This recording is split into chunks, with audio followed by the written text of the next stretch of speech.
Olá, tudo bem? Professor Matheus falando. É, Aqui está um resumo da disciplina de Psicologia, Trabalho e Organização 2 da UniFTC aqui de Feira de Santana. Iniciando a aula, nós vamos falar um pouquinho da aula passada, só para recapitular. Então, nós falamos na aula passada sobre o processo de recrutar, que está dentro do processo de recrutamento e seleção. Algumas empresas dão o nome de atração e retenção de talentos, mas o processo ainda é atrair e selecionar, né? Há uma mistura de nomes, mas o sentido é o mais importante aqui nessa questão. Então é um resumo da aula em sala e nós vamos já iniciar sem mais delongas. Nós vamos falar hoje sobre seleção de pessoas. Falamos do processo de recrutar e atrair pessoas. Agora nós vamos saber o que eu faço depois que eu tenho um grupo de pessoas basicamente aptas a concorrerem à vaga. Os objetivos da aprendizagem, vou tirar eu aqui um pouquinho para não atrapalhar. Então, é definir o que é processo seletivo, compreender como melhorar a seleção de pessoas, descrever as diferentes técnicas de seleção, entender as tendências de mercado e como eu avalio o resultado de um processo seletivo. O mercado está cada dia mais cobrando desse candidato, ao mesmo tempo que algumas empresas têm pautado muito na capacitação de quem está dentro desse mercado, pela questão de necessidade, e a competitividade organizacional ela requer que quem entre na vaga seja no mínimo apto. Às vezes ele não é tão qualificado, mas ele está apto para estar operando dentro daquela vaga, né? Temos a indústria 4.0, nós temos aí uma cobrança maior no atendimento, um atendimento mais tecnológico, online, e às vezes quem não se atualiza fica para trás. Como é que é o fluxo no processo de recrutamento e seleção, que é o processo de agregar pessoas? Nós temos um mercado com vagas e candidatos. Nós temos um processo de recrutar, que é trazer esses candidatos que estão no mercado para concorrer a uma vaga. Depois eu vou escolher em comparação quem é o melhor e faço e agrego a organização. E essa organização tem lá processos de treinamento, de agregar pessoas, de desenvolver pessoas, que é no final do fluxo que ele ocorre. Conceitos, né? Seleção é o processo de escolher o melhor candidato para o cargo. Isso é uma explicação muito rápida. É um processo por qual a organização escolhe dentro de uma lista de pessoas. Eu digo sempre, não é só você que vai mal no processo seletivo, é o teu concorrente que vai melhor. Então, enquanto você às vezes não se capacita, não busca algo, o seu concorrente está buscando e aí acaba se saindo melhor num processo seletivo. E o olhar nosso como gestão de pessoas é fazer com que um bom candidato tenha uma boa vaga e os dois façam um bom casamento nesse sentido. Seleção também é um meio pelo qual nós buscamos informações do candidato e através das informações nós classificamos ele entre alguns critérios. O foco do processo seletivo, né, é a melhor maneira que nós temos de adquirir competências individuais, comportamentais para a organização. Nós não contratamos pessoas, viu? Não se assuste. O nosso foco, além de tudo, é contratar competências. Claro que toda competência vem carregado de um valor humano, vem carregado de uma história, vem carregado de um sonho. Então não tem como desvencilhar isso, não tem como separar. Uma pessoa que não tem valor mínimo de qualidade, de comprometimento, não adianta nada saber ou ter competência, que não vai adiantar nada. Mas no fim de tudo, o principal aqui, o produto final é um serviço prestado. Você vai ser contratado por uma empresa para fazer processo de recrutamento e seleção, e a empresa vai desejar que seu processo de recrutamento e seleção seja justo, íntegro e assertivo. Seleção é um processo que compara, tá? Ela coloca candidato A e B e compara entre eles, o C, o D, o E, qual que tem a maior aptidão, afinidade para a vaga esperada para aquele momento. Muito importante que um processo seletivo ele deve ser justo, levando em conta todos os critérios possíveis para a vaga. Isso tem grande impacto na cultura e no clima organizacional. Se atentem, viu? Nós temos aqui então na seleção duas forças, né? Primeiro, a força do cargo e a força da competência. Então, enquanto eu tenho a força do cargo falando que eu tenho que preencher aquele cargo vazio, né, que é o primário, eu tenho um outro dizendo assim, olha, tem que ter competências básicas para essa vaga. Enquanto eu tenho o cargo dizendo assim, olha, precisamos manter o nível da força de trabalho. O gestor chega lá e fala, olha menino, eu preciso de 10 pessoas, eu tenho 8, preciso dos 2. Você no objetivo final está lá pensando em aumentar o capital humano. Então eu tenho lá, nosso olhar deve ser baseado em competências. Então enquanto o gestor está lá querendo eficiência, rapidez, nós queremos agregar a competência necessária à organização. É isso que esse infográfico vai trazendo aqui, dizendo que enquanto a organização quer preencher o cargo, você como recrutador quer trazer competências.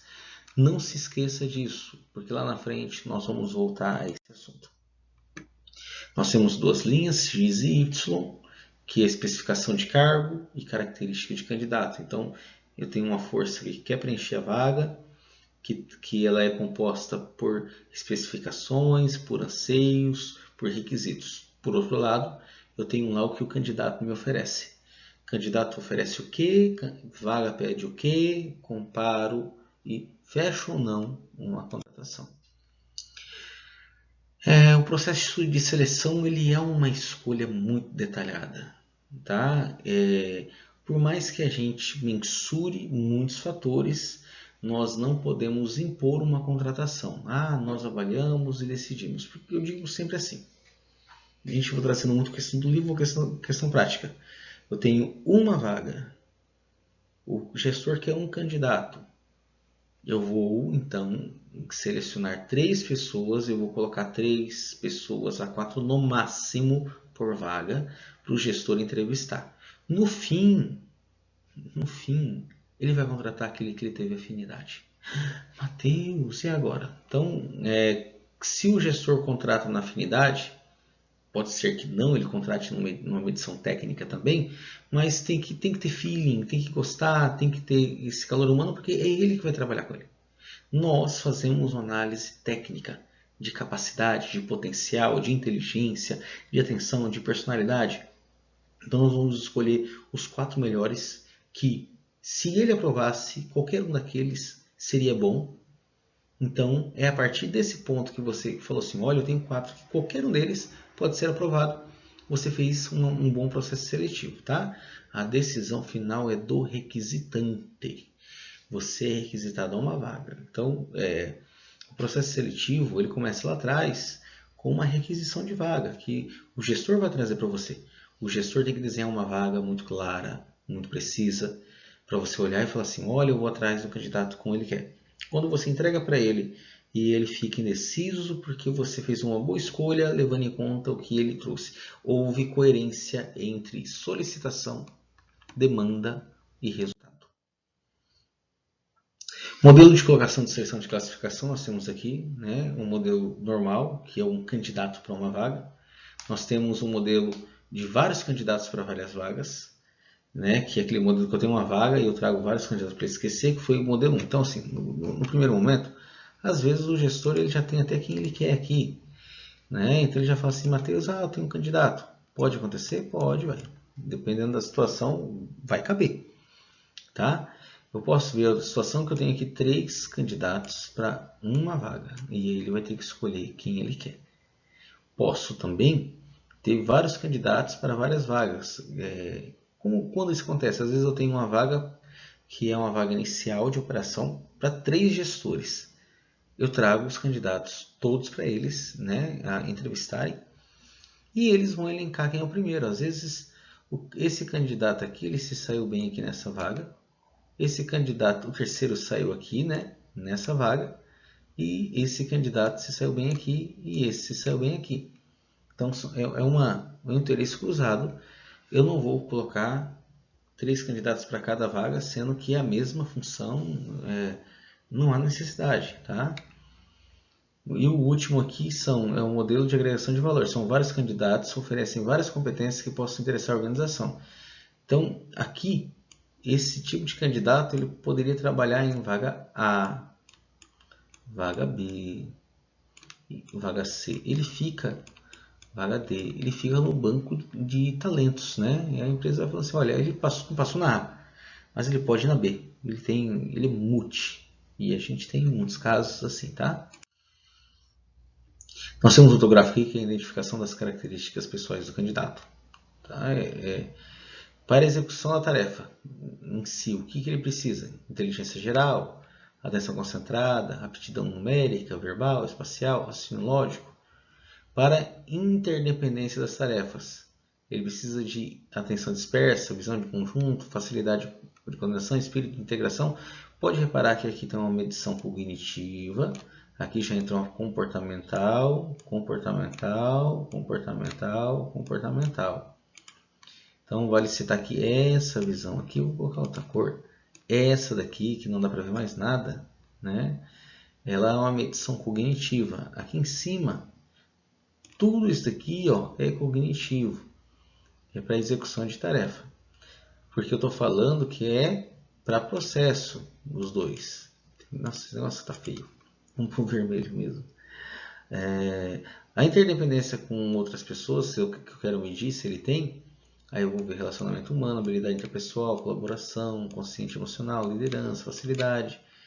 E interdependência com unidade ou com organização é uma interdependência técnica. Né? Se ele conhece, se ele sabe fazer, se ele sabe identificar o momento certo de utilizar o conhecimento, se ele tem proatividade e tem competências individuais. Aqui está muito pautado ele, pessoa, ele, organização. Existem pessoas que, olha que interessante, vamos lá. Eu vou pegar o amarelo para exemplificar. Ele passou no processo seletivo, ele tem capacidade de execução, capacidade com a tarefa, né? Ele tem capacidade técnica, mas ele é um desastre com pessoas. E aí a gente fala aquela frase: contratamos por competências e desligamos por questões comportamentais. Meu Deus. Então, isso aqui para exemplificar, geralmente as pessoas separam capacidade interpessoal e dentro da organização e esquece fatores cognitivos, que geralmente é o psicólogo que trabalha. Pintei tudo aqui, mas vamos para a próxima. Bases para a seleção de pessoas. Então, como o processo seletivo é um sistema de comparação, ele deve apoiar um padrão, um critério. Uma norma, gente, ele é mais consolidado. Agora, quando eu falo em critério, é algo estabelecido previamente para fazer uma escolha. O padrão de comparação ele deve ter ali algo pré-definido para não ficar assim, o candidato que eu queria tirou 30, né? E eu queria critério 40. Mas como a gente não fez critério inicial, agora o critério é 30. Ele tá aprovado. Né? Porque eu quero ele como meu colaborador. Então é muito perigoso. Eu tenho que sempre definir critérios iniciais. Por quê? Vamos lá. Eu estabeleci um critério de atenção até perto da média, um percentil 40. Aquele candidato tirou 30. Se eu tenho um critério inicial pré-estabelecido para todos, e o gestor fala, Matheus, ele tirou 30, mas mesmo assim eu quero ele, eu vou cuidar, a gente vai desenvolver, não sei o quê. E manda quem pode, obedece quem tem juízo, ele acaba entrando. Ele entra, vai lá e bate uma empilhadeira. Você deixou claro que o critério era 40 e o que aprovou foi 30, tá certo? Então, nós precisamos de critério, seja ele para segurança, seja ele para capacidade profissional. Para selecionar, então, nós vimos aí que eu tenho que fazer uma comparação, um exercício de comparação entre cargo e pessoa, né, candidato, e eu tenho que comparar as aptidões e a necessidade do cargo. Onde eu vejo a necessidade do cargo? Na descrição e análise de cargo. Ele tem levantamentos de aspectos intrínsecos ao cargo, viu, gente? Que não é ao operador. E extrínsecos, fatores de especificação que retratam o requisito que o cargo exige. Por exemplo, formação. né? Curso específico, né? Liberação de algum núcleo, e aí vai. Competências requeridas pela empresa, então serve como referência básica, né? Qual é o mínimo de conhecimento que a empresa quer, né? De competência, de habilidade. Requisição pessoal é a chave de ignição para iniciar um processo. A RP, que eu utilizo onde eu trabalho, é ela que vai trazer na sua constituição local de trabalho, turno de trabalho, posição no sistema, descrição de atividade, vai trazer também escolaridade mínima, experiência mínima exigida. A RP ela é o norte para a tua vaga, porque quando tu vai abrir um anúncio da vaga, tem que conter o que está na RP, tá? Mas a RP está lá no recrutamento, não pode esquecer, viu? Porque é pela RP que eu abro a vaga e é pela RP que eu analiso o candidato. Logo, lá quando eu estou abrindo a vaga, eu já tenho que saber de que modo eu vou avaliar esse candidato. Técnicas dos incidentes críticos, os aspectos desejáveis, né? Que melhoram o desempenho, assim, o que eu quero, o que é positivo e o que é muito negativo no sujeito, no candidato, para a minha vaga. Eu tenho uma vaga que ela, a adaptação física no contexto do trabalho, isso não existe mais, gente, mas é um exemplo bem grotesco aí. A adaptação física corporal necessita de um candidato de 1,90 m. Né? Mas tem um monte de candidato de 1,50 m, 1,60 m. Como que esse cara vai trabalhar? Como que esse candidato vai trabalhar na função? E isso é um aspecto crítico, né, para a vaga dele. Características desejáveis. Então, lá na descrição, eu vou falar o que é bom e o que é ruim. A análise crítica também ela serve para você ter como referência o que foi bom e o que foi ruim no histórico desse cargo. Então, eu disse assim, que precisava de uma pessoa de 1,85 m ou 1,90 m, foi porque no decorrer dos anos de atividade, nós descobrimos que toda vez que a gente colocou alguém abaixo dessa altura, nós tivemos problemas posturais, possíveis acidentes de trabalho, etc. E aí eu vou criando duas colunas. Primeiro, o que é desejável e o que é indesejável para a vaga. Altura, peso, né? Lembrando que nenhuma vaga pode fazer acepção de pessoas por religião, por gênero, por cor, né? Toda vaga tem que ser adaptável ao ser humano. Todo ser humano pode ser elegível a essa vaga. O que nós temos aqui de comparação é excelente memória, pouca memória. É um fator cognitivo, gente. Aí já não é mais preconceito, aí não é segregação racial, não é nada disso. Aqui é medição cognitiva e comportamental daquilo que eu quero para a vaga. Então, informações sobre o cargo com base no processo. Então, eu tenho coleta de informações sobre o cargo. Eu tenho a descrição e análise de cargo, eu tenho a RP, eu tenho competências requeridas, pesquisa do cargo no mercado, que é para saber quanto está pagando, técnicas de incidentes críticos, o que não dá para ter nessa vaga, e hipótese de trabalho. Então, eu tenho uma ficha de especificação do cargo, e que eu vou utilizar de entrevista, prova de conhecimento, teste psicológico, teste de personalidade, sai Matheus, teste de simulação. Faço depois um parêntese sobre por que tem teste psicológico e teste de personalidade, qual a sua diferença, para ficar um pouquinho mais fácil. Aqui tem um exemplo, o autor ele coloca uma ficha de especificação de cargo, começando aí com título de cargo, departamento, descrição, critérios de seleção, escolaridade, experiência, tipo de tarefa, dentre outros. Essas fichas não tem lá um modelinho para vender, viu? Você que constrói. Mapeamento de competência. Gente, tá, o autor aqui, ele faz um salto atemporal nessa organização. Então, até aqui eu estava falando de seleção, o mercado cobra, técnicas que devam ser utilizadas, comparação entre um candidato e o outro. Aí o autor ele foi lá e falou assim, olha, a gente vai parar aqui agora e a gente vai falar como que nós levantamos os critérios de uma vaga, tá certo? Então nós paramos lá no que seleção é uma comparação de candidato, para depois a gente falar sobre os instrumentos que fazem isso.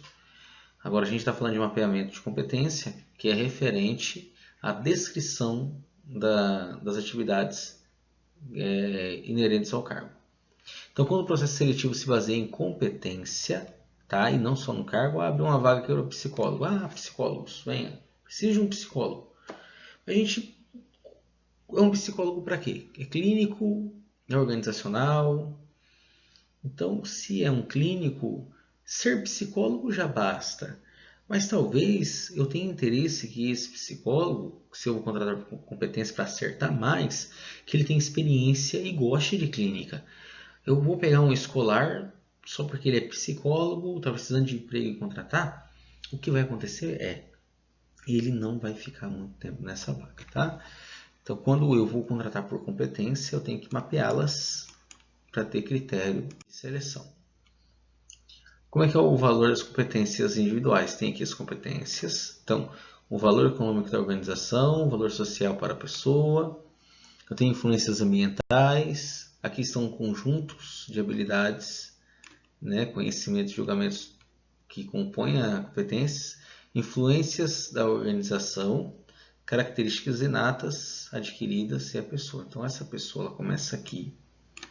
E ela vem sofrendo influências de características inatas, de experiência, do ambiente, da organização, gerando um conjunto. Esse conjunto vai me dar competência, que vai gerar valor econômico para a organização e valor social para a pessoa. Bom, depois que eu tenho bem claro quais são as atividades mais importantes desse sujeito, eu levantei, eu vou ter que levantar técnicas agora para selecionar. Porque eu preciso de rastrear, né, características pessoais do candidato e mostrar o seu comportamento. Eu não vou passar um mês com um candidato só para aprender como ele é e um mês não seria o bastante. O autor coloca 5 categorias aqui de testes, né, que é a entrevista de seleção. Ela pode ser dirigida ou livre. Nessa questão de entrevista livre, eu cito a entrevista por competência e entrevista comportamental. Nós temos as provas de habilidade, conhecimento, capacidade, gerais e específicas. Quando eu falo de gerais, estou falando de cultura, língua portuguesa, etc. E específica, por exemplo, do psicólogo, o quanto ele conhece o DSM, né? É específico. Teste psicológico, aqui tem teste de aptidão, gerais e específicos, e testes expressivos, testes projetivos e inventários. Ele mistura tudo aqui um pouquinho, tá? Porque o autor não é psicólogo, mas ficou muito bacana. Então, no teste de capacidade, no teste psicológico, ele está aqui colocando aptidão e expressivos, né? Com o psicodiagnóstico cinético. Gente, teste expressivo é aquele que eu gero um produto, né? Uma pintura, um risco. E de aptidões, ele fala que gerais e específicas é inteligência verbal, matemática, sinestésica, espacial.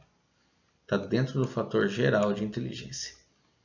Ele separou o teste de personalidade. Ele falou que o teste de personalidade ele pode ser o Rorschach, a árvore, o TAT, TAT. O teste de personalidade também pode ser psicométrico, né? Então, assim, eu quero saber como a personalidade do sujeito é, o psicométrico também me ajuda. E ele coloca até os inventários aqui, mas o psicométrico ele coloca. O que é inventário? Um DISC é um inventário. Técnicas de simulação, que pode ser um psicodrama, dinâmica de grupo, dramatização, tá? E aí a gente está nas categorias de testes. Bom, a entrada, o candidato é encaminhado para o recrutamento, existe um processamento que vai consistir na aplicação das técnicas, entrevista, teste de conhecimento. O teste de conhecimento é uma coisa, teste psicológico é outro, e aqui sai a saída, os candidatos selecionados encaminhados para o gerente para a decisão final. Então, quando eu faço tudo isso aqui, gente, isso é comum na minha vida, tipo, né, direto. Na fase final, eu vou encaminhar para o gestor fazer a escolha. Bom, nós vamos particionar as técnicas, né, de seleção para a gente falar de cada uma bem rapidamente. Entrevista de seleção, né? Ela é uma técnica mais utilizada. Lembrando, na entrevista de seleção, ela é uma comunicação entre duas pessoas. Existe uma participação do sujeito aqui e do sujeito entrevistado. O sujeito, qual o lado bom? Você pega muitos sinais verbais, corporais, consegue aprofundar bem na conversa. O lado negativo de uma entrevista é que você pode oferecer hostilidade, sinais verbais positivos também. De alguma forma você pode afetar quem está sendo avaliado naquele momento, tá? Então, nesse processo avaliativo, né, nesse instrumento que serve para testar também, você pode gerar algumas questões. Nós temos aqui o entrevistador, tomador de decisão, e nós temos o entrevistado que é uma caixa preta. Então ele vai fazer perguntas, vai estimular para que ele solte, né, respostas, reações ou retroação. Qual os prós da entrevistas? Né? O permite contato direto, né? Interação, já falei. Qual que é o contra? Ela é muito subjetiva, pode ter erro e variação. Nem sempre o candidato se sai bem na entrevista, mesmo ele sendo bom. Diga assim, candidatos na entrevista. Eu tenho um pavor de um candidato ruim se sair bem na entrevista e eu contratar. E pode acontecer. Exige treinamento do entrevistador, tá? Não é só chegar lá e conversar, né? Porque hoje eu falo, né? Quando a gente conversa, todo mundo é recrutador, todo mundo é. Entrevista como um processo de comunicação, aqui está a imagem que eu usei lá atrás, mas de maneira mais clara. Construção do processo de entrevista, então a entrevista totalmente padronizada, ela pode ser padronizada apenas nas perguntas, pode ter outros meios de resposta. Nós temos a característica da entrevista diretiva e entrevista não diretiva. Provas de conhecimento e capacidade. Então, um psicólogo foi lá concorrer à vaga do RH, do gestão de pessoas, do gente de gestão, chame como quiser, de uma grande multinacional, vai ganhar muito bem. E na hora eles começaram a aplicar os testes de capacidade, que é para avaliar o nível de conhecimento geral ou específico. Mateus, qual a capital da Bahia? Feira de Santana, na Salvador. Então, as capitais, coisas básicas. Então, tem um nível geral de conhecimento e também específico do candidato. Então, vai perguntar assim, Mateus, o que é reforçamento positivo? Eu vou falar. Tudo aquilo que acontece no ambiente que aumenta a probabilidade do evento acontecer, do comportamento ser emitido, aliás. O sujeito é afetado pelo ambiente e também afeta o ambiente. Então, definição. Então, quando eu coloco isso como resposta, estou dizendo que eu tenho parecer técnico. Agora, eu posso ser tecnicamente bom, ter passado na prova, mas quando a gente vai aplicar outras provas, tem chabu. A comparação entre as provas, né? Tradicional, perguntas amplas e abrangentes. A prova objetiva. A gente quer saber o que? A gente quer saber se você sabe isso. O que é isso? Sabe? Não, então não sabe. Para não ter o perigo da pessoa lá. A forma de aplicação, posso fazer uma prova oral, escrita ou de realização, tá? São possibilidades na hora do processo de recrutamento e seleção. Fica aí a dica, não é todo mundo que usa. Eu posso avaliar de maneira geral ou específica, é critério também do avaliador. Eu posso fazer uma prova tradicional ou uma prova mais objetiva. As provas objetivas são alternativas simples, ou em teste dicotômico. O autor vai trazer um monte de modelo de teste, gente, mas não vou me atrelar aqui não, porque a gente vai ver isso em sala. Eu posso fazer as provas objetivas com escala de concordância, a Likert, que começa lá, não discordo parcialmente, tanto faz, discordo totalmente, e aí vai. Tem escala de importância, Likert também, mas vou mudando só as palavras, tá? E os testes psicológicos. Beleza, eu avaliei que sei muito de psicologia, né? Agora eu quero saber como é que está a tua capacidade psicológica. Os testes psicológicos constituem a medida objetiva estandarizada de uma amostra do comportamento. O princípio da avaliação psicológica é esse, que o teste ele mede uma amostra do comportamento para a gente ter uma presunção do todo. Não é assim com o exame de sangue, não é assim com o exame de pele, todo exame que é uma parte para a gente ter noção do todo, gente. Então, o teste psicológico nós temos aí, ele é preditor, porque ele oferece um resultado numa perspectiva de como o comportamento do sujeito pode ser. Ele possui validade, porque ele, na medição que é feita com o teste, a gente percebe que todo mundo que é mediano no teste é mediano na vida, então ele é válido sim. Ele é preciso porque ele identifica questões bem meticulosas, e é o que diz aqui, né?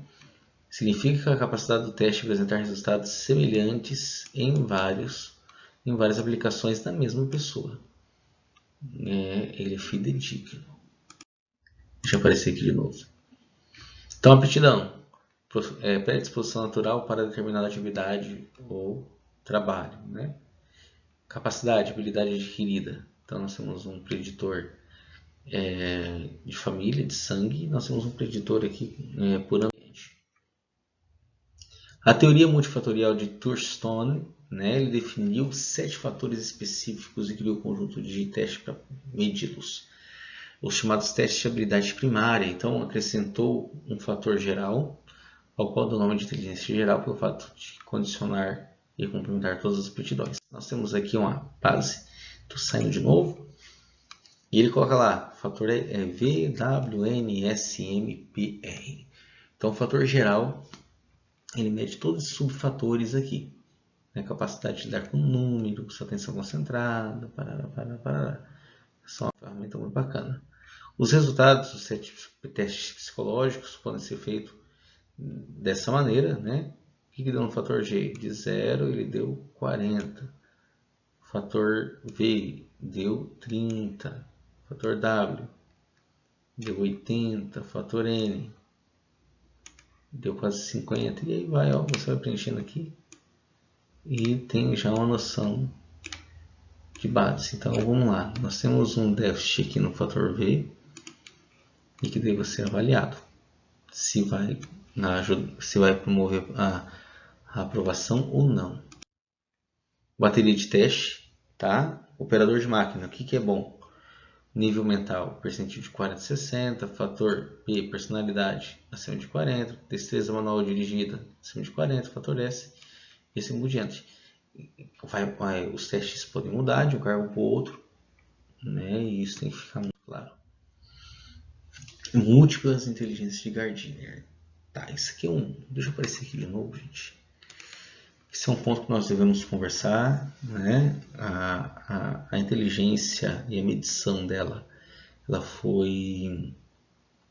gerou preconceito porque nós separamos entre inteligentes e retardados, tirando ele do convívio social para que quem era bom aprendesse mais rápido, tá? E aí foi evoluindo, nós fomos aprendendo que existe mais do que um tipo de inteligência, mas pessoas que têm um bom resultado no fator G geralmente se dão bem na vida. Isso é uma correlação científica. Existe então inteligência lógica, matemática, verbal, musical, espacial, corporal, interpessoal e intrapessoal. Aqui ainda falta uma inteligência emocional, mas já vai entrar pelo fator citado atrás. Teste de personalidade, ele é mais um conjunto de características pessoais, tá? Ele constitui uma integração de traços pessoais. Mistura a composição, o todo organizado e sistema aberto. O termo personalidade representa a integração única de características mensuráveis, tá?